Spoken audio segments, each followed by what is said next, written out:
SSLC ಹಾಗೂ ದ್ವಿತೀಯ PUC ವಿದ್ಯಾರ್ಥಿಗಳ ಅಂತಿಮ ಪರೀಕ್ಷಾ ವೇಳಾಪಟ್ಟಿ ಪ್ರಕಟಗೊಂಡಿದೆ. ಎಸ್ಎಸ್ಎಲ್ಸಿ ದ್ವಿತೀಯ ಪಿಯು ಪರೀಕ್ಷೆ 1 ಮತ್ತು ಪರೀಕ್ಷೆ 2ರ ವೇಳಾಪಟ್ಟಿಯನ್ನು ಅಂತಿಮಗೊಳಿಸಿ ಶಾಲಾ ಪರೀಕ್ಷಾ ಮತ್ತು ಮೌಲ್ಯ ನಿರ್ಣಯ ಮಂಡಳಿ ಪ್ರಕಟಿಸಿದೆ. ಎಸ್ಎಸ್ಎಲ್ಸಿ ಪರೀಕ್ಷೆ 1 2026ರ ಮಾರ್ಚ್ 18ರಿಂದ ಏಪ್ರಿಲ್ 2ರವರೆಗೆ ನಡೆಯಲಿದೆ.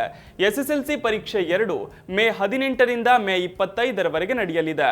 ಇನ್ನು ಪಿಯುಸಿ ಪರೀಕ್ಷೆ 1 2026ರ ಫೆಬ್ರವರಿ 28ರಿಂದ ಮಾರ್ಚ್ 17ರವರೆಗೆ ನಡೆಯಲಿದೆ. ಹಾಗೆಯೇ ಪಿಯುಸಿ ಪರೀಕ್ಷೆ 2 ಏಪ್ರಿಲ್ 25ರಿಂದ ಮೇ 9ರವರೆಗೂ ನಡೆಯಲಿದೆ.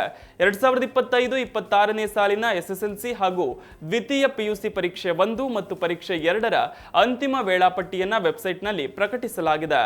ಇನ್ನು ವಿದ್ಯಾರ್ಥಿಗಳು kseab.karnataka.gov.in ವೆಬ್ಸೈಟ್ನಲ್ಲಿ ಅಂತಿಮ ವೇಳಾಪಟ್ಟಿಯನ್ನು ನೋಡಬಹುದು.